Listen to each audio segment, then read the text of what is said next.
250,000 orphaned children appear. No parents, no records, no explanation. Official story: overcrowding. Truth: repopulation after the reset. Someone had to raise the new civilization. This is how they did it. Official story: overcrowding. But in the 30 years between the 850 and 880 censuses, the count of these wards of the state didn't just rise, it spiked unnaturally. This wasn't growth. This was a logistical operation. The evidence is in the records, and the records all share one terrifying, systematic erasure.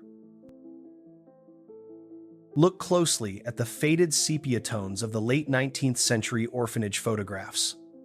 What do you see? Rows and rows of children, scrubbed and quiet, wearing drab, identical clothes. They look older than their documented ages, strangely mature, their eyes holding a secret they cannot speak. The official history tells us these children were victims of disease, poverty, and industrial accidents. They were the sad collateral of a rapidly expanding world. But official history is often a well-constructed cage for a frightening truth. We are told, matter-of-factly, that between the years 1854 and 1929, 250,000 children, give or take, entered the United States system as orphans. To put that in perspective, this number is statistically equal to wiping out the entire population of 3 major cities at the time, leaving only the youth behind. In the absence of a major war or pandemic, this is a statistical anomaly that should halt the history books cold. Yet, it's treated as a footnote, a sad consequence of overcrowding. But when you delve into the raw census data, the overcrowding narrative collapses. The numbers simply do not add up to natural causes, even accounting for the worst plagues of the era. Examine the 850 census. The numbers for minor dependents look normal, predictable, correlating neatly with established demographics. Now, jump ahead just 30 years to the 880 census. The numbers for children aged 5 to 15 reported as foundlings or wards of the state have spiked unnaturally, drastically, in every major metropolitan area from New York to San Francisco. We are talking about increases that defy natural birth rates and survival rates. Where did the parents go? The records should tell us. They don't. Across thousands of state-level admission ledgers, the entry for parentage is consistently either NA or the bureaucratic chilling phrase, lost in transit.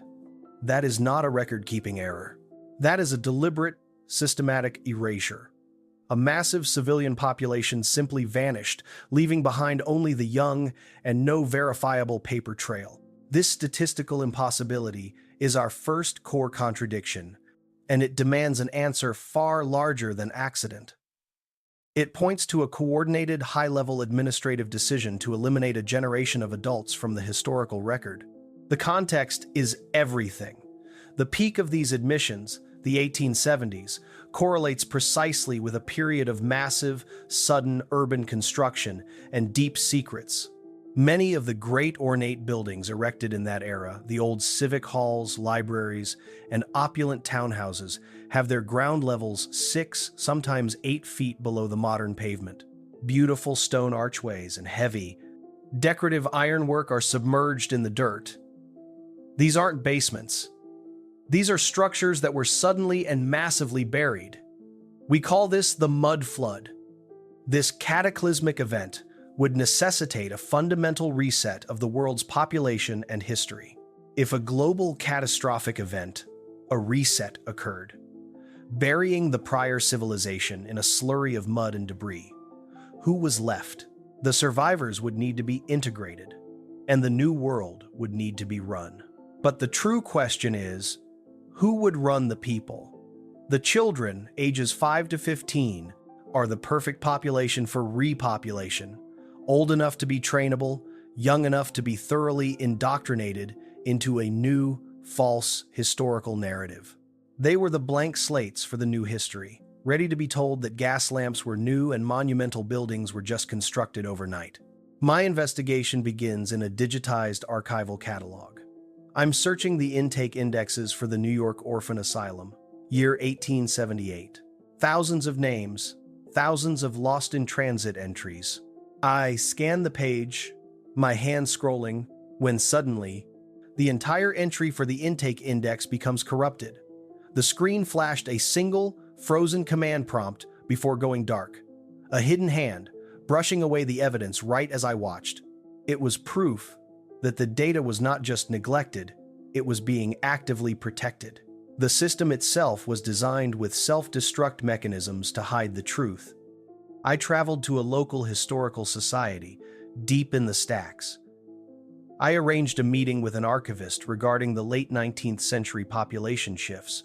The man, quiet and slight, led me into a back room piled high with dusty ledgers. He avoided eye contact, shuffling his feet, clearly nervous about the nature of my research. Then, he silently placed one specific, oversized ledger on the desk, a ledger whose cover was slightly darker than the others. He offered a single, knowing glance, an expression of fear or perhaps tacit cooperation, before walking away without a word. As he turned, he whispered one word I couldn't clearly make out, "Don't," before walking away without a word.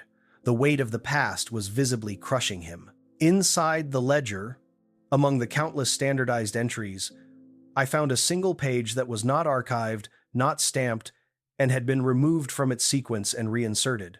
It contained a name, Elias V., and an address that led directly to a forgotten government bureaucracy, the National Commission for Resettlement. This wasn't overcrowding. This was an organization. And this man knew where the records went. The search had just become personal, tracing a single name tied to the command structure.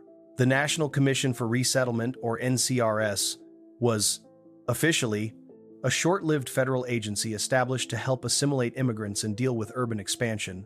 It closed its doors in 1894. The official narrative is bureaucratic failure and lack of funding, a story designed to make the agency sound incompetent and irrelevant. The headquarters today is a decaying civic building in the capital, its grand, imposing facade now serving as a low-security storage annex, filled with discarded office furniture. The structure itself is a monument to deception, designed to look like a failure when its mission was a terrifying success. I entered the building, the air thick with the smell of mold and forgotten things. The contrast was immediate. This building was clearly designed for power and secrecy, high ceilings, thick walls, and labyrinthine corridors, yet now it holds nothing but broken chairs. I located the floor that housed the NCRS. It was locked, but the cheap modern padlock was easily circumvented, an indication of official negligence, or maybe confidence that no one would look here. This environment of controlled neglect is typical of abandoned facilities housing state secrets. Inside, I found evidence of intentional misdirection. Thousands of internal memos used specific, unsettling jargon. The children were never called orphans. They were called displaced assets. This single phrase proves they weren't victims of poverty. They were inventory. Their assimilation was governed by re-education protocols, suggesting a deep, systematic effort to reprogram their understanding of the world. Even more telling was the consistent redaction methodology. Some, across multiple document types, memos, ledgers, and budgets, the black ink used to cover names and figures was of a unique, dense chemical composition.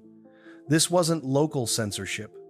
This was a standardized, federal-level operation, suggesting an enormous, centralized authority. The uniformity of the cover-up spans states and departments. Next, I looked at the money.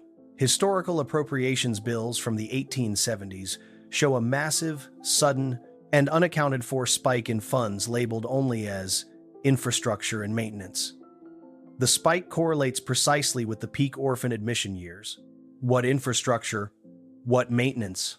Given the mudflood context, this suggests the money was used to stabilize or rebuild the world above the buried ruins, effectively funding the cover-up itself. An audit trail that goes cold with the words classified use only. The budget reveals the conspiracy's true scale, hundreds of millions of dollars funneled into historical revision. The great alibi for the NCRS was the famous 1892 archive fire. It was reported to have destroyed all NCRS personnel and operational records, conveniently dissolving the entire organization's paper trail right when public scrutiny would have been highest. I found fragmented reports confirming the fire, but they conflicted wildly on the cause and extent, suggesting an immediate cover-up. Finally, tucked into a fireproof safe, which ironically survived the fire, I found a single, burnt field ledger, the only one that survived. The pages were brittle, the edges scorched, but the ink was miraculously intact, preserving one final, critical piece of the puzzle. The ledger documented the precise geographic locations of the reseeding operations. I was searching through the burnt remnants of a metal cabinet when my foot hit something solid. I looked down and saw a structurally identical metal filing cabinet, but this one was locked, with a heavy, old-fashioned padlock. After 10 minutes of focused effort, I managed to force the lock. Inside, it wasn't files at all. It was empty, save for one thing, a single pristine 1885 photograph. 50 young children stand in tight rows, looking unnervingly composed, in front of a colossal, ornate, seemingly subterranean building with no visible windows. The photograph confirms the scale of the operation, but why was it kept like a relic? It was a trophy of the operation, a visual record of the founding generation. As I left the building, my recording equipment was running. I reviewed the footage later and saw it, a brief, blurred shot of an unmarked black sedan parked across the street, its windows tinted, tailing me. They weren't just covering up the past, they were monitoring the present, ensuring the silence remains unbroken. They allow the old building to stand empty, a honey trap for investigators. The burnt field ledger was the key. Its final entry points to an NCRS-funded facility called the Pilot Nursery Project in an obscure industrial district several hundred miles away. Attached to the entry were partial blueprints. They show structural anomalies that defy known 19th century construction. Specifically, a massive unlisted sub-basement level, a space that should not exist. They lied about the fire, they lied about the parents. Now we're going to see what they hid underground. The Pilot Nursery Project sits in a forgotten industrial block. It looks like a relic. Its style is instantly recognizable, imposing, ornate, and clearly monumental, built to last centuries. The heavy stone suggests a purpose beyond a simple nursery. The first visual evidence is the most compelling. I am standing several feet above the original ground level. Heavy stone archways and decorative ironwork windows are half submerged in the dirt and pavement. This is classic mud flood architecture. The building's foundation was once at street level, proving the earth around it. The new civilization's surface was raised dramatically, burying the original first floor. The structure is a geological time capsule, evidence of a forced discontinuity. This anomaly of scale is immediately apparent. The structure is massive, far too large for a temporary nursery school, which was its official function. It is a structure designed for grand, perhaps religious or civic purposes. It implies a grander original purpose that was suddenly cut short and repurposed. The orphans were placed in a structure built by the civilization they replaced, a constant, silent reminder of what was lost. It's a deliberate juxtaposition, a temporary nursery inside an eternal monument. The only way in is through a heavy, grated delivery door leading to the documented basement. The air is cold and heavy, smelling of damp earth and disuse, and something vaguely metallic. Following the partial blueprints, I found the maintenance corridor. At the very end is a heavy steel door labeled mechanical, but it leads not to machinery, but to a sealed, rough-hewn brick wall. The bricks are non-standard, made of a different material than the rest of the building's original structure. This is a deliberate, modern attempt to close off what was once an entrance, a false entrance designed to keep people away from the truth. Placed there long after the building was supposedly abandoned, they sealed the true entrance with modern materials, cementing the cover-up. I pulled out my infrared camera. I scanned the walls slowly, letting the heat map coalesce. Beneath the rough surface of the modern brickwork, the camera showed distinct, symmetrical heat signatures, the outline of a massive, intact original doorway buried behind the seal. The cavity on the other side must be immense, suggesting not a room, but a cavern or a complex, far exceeding the building's known footprint. The reading implies a tiered structure, possibly descending dozens of feet. I returned to the main nursery room, a wide, empty hall with cracked plaster. This room supposedly housed hundreds of children. While checking the perimeter, I noticed a section of the original wooden floor was loose.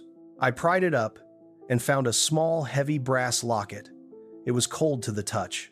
Inside, there was no picture of a parent or loved one, but a single, crudely drawn symbol, a geometric shape that does not match any known 19th century cultural iconography. It's an emblem of the controllers. Running my hand over the exterior, I felt something else, a tiny, almost invisible indentation. It was a keyhole. This wasn't a relic, it was a vault. I used a structural sensor on the steel door. The readout confirmed it. A vast, empty cavity exists beyond the bricked-up wall, larger than any other room in the building, extending impossibly deep beneath the foundation. This subterranean space is the secret. They needed the orphans for something tied to this structure, something requiring absolute secrecy and isolation. The entire operation hinged on what was hidden within the earth. The orphans were the consequence. But this structure? This structure is the reason. I stood before the bricked-up wall, holding the brass locket. I recognized the symbol. It matches an obscure, hand-drawn diagram I found on the final, burnt page of the NCRS ledger, a diagram labeled Seeding Point Alpha. This is the signature of the governing body that orchestrated the reset. The sudden influx of children was not a national crisis. It was an internationally coordinated logistical operation executed by a hidden hand. This shadowy organization treats continents as chess pieces and human history as clay. I looked at the global evidence. Similar, unexplainable orphan crises occurred simultaneously in disparate major cities: London, Street, Petersburg, Sydney, all peaking in the 1870s. This coordination proves one thing. This was an organized global repopulation effort, a massive undertaking that could only be managed by a global shadow government. The sheer synchronicity rules out localized war or famine as a singular cause. The age groups are key. Uniformly young, aged 5 to 15. This age range suggests they were the perfect candidates for immediate re-education and labor. They were the blank slate upon which the new, manufactured historical narrative could be etched, ready to accept a world without memory of the cataclysm. The children were taught they lived in a world of progress, unaware they were walking on the buried corpses of a prior civilization. The controllers essentially time-jumped the civilization, accelerating the new history. What was buried? The building's scale suggests the answer. The monumental architecture, the colossal sub-basement, points to a pre-reset technology or an ancient, powerful energy source the new controllers needed to contain or restart. Perhaps the orphans were a cover for the real activity happening underground, the harnessing of forgotten power. The orphans were part of the containment plan, taught to fear or ignore the immense, strange structures around them. This suggests a technology so powerful it necessitated burying entire cities just to control it. I was detailing the global parallels, showing the synchronous census spikes when the building's main power suddenly cuts out. The room is plunged into complete, suffocating darkness. The silence is broken only by my own breathing and the sudden, loud noise of a metal door slamming shut elsewhere in the structure. I am not alone. I am trapped. I scrambled to get my light back on. When it flared, the shadow in the doorway was gone, but etched into the dusty floor where it stood was a fresh, deep scrape mark, as if something immensely heavy had just been pulled across the room. Panic is a luxury I cannot afford. I make an immediate tense retreat, scrambling through the dark corridor, knowing I was discovered. They were here, confirming the building is still monitored. The intrusion wasn't accidental. It was a demonstration of force, a calculated warning. Back in a secure location, I reviewed the security footage from Chapter 1. The archivist who helped me, the quiet man, was filmed pocketing a document after I left. The evidence was never lost. it was monitored. They knew I was looking from the very beginning, allowing me to follow a thread they had laid out, watching me approach the forbidden knowledge. Then, the inevitable happened. My encrypted line received an anonymous message containing a single GPS coordinate and the chilling, one-word warning. Stop. The coordinate points to a massive, imposing, modern government facility, built directly over the location of the largest documented orphan asylum in the state. They didn't just rebuild history. They built their infrastructure directly on top of the crime scene, effectively turning the final piece of evidence into a fortress. They know I know. The investigation is over.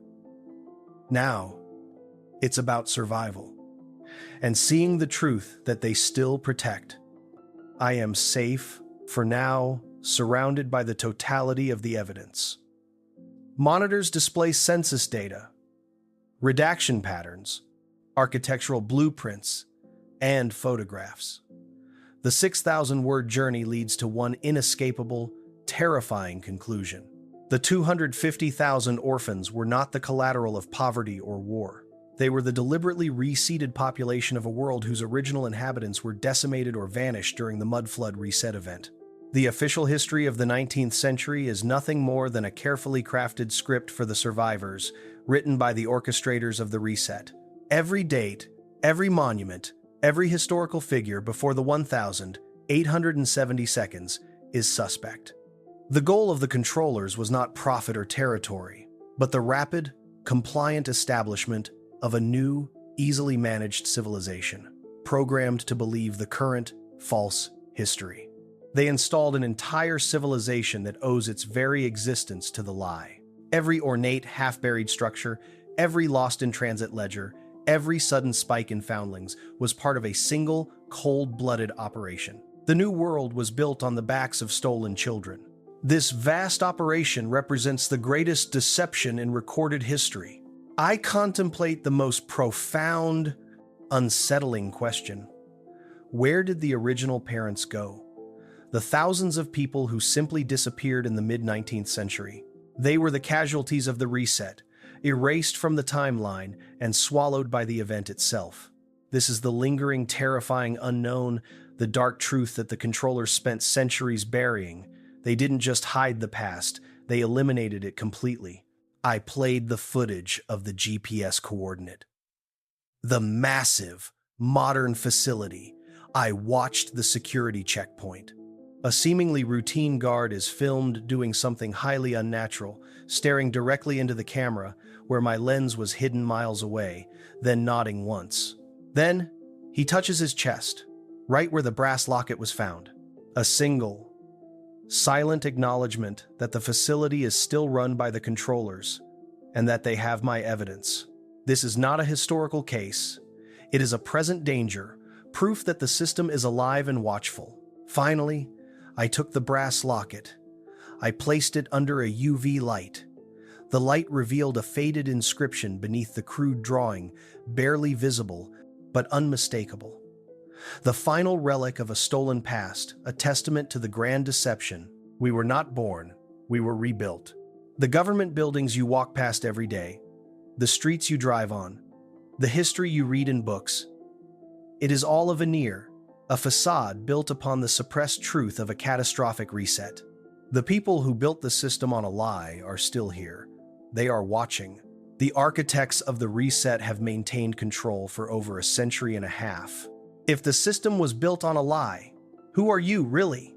The conspiracy is far from over. The massive scale of this cover-up confirms that official history is often a well-constructed cage, hiding a terrifying truth about who built this world. If you refuse to accept the narrative and want to help shine a light into that darkness, be sure to like this video, share it with fellow investigators, and subscribe to join the next deep dive. Comment below. What unsettling detail convinced you this was a deliberate reset? Because if the foundation of our civilization is built upon a lie, then the most dangerous question of all isn't what happened, but who among us is still keeping the secret? Thanks for watching, and we'll see you in the next investigation.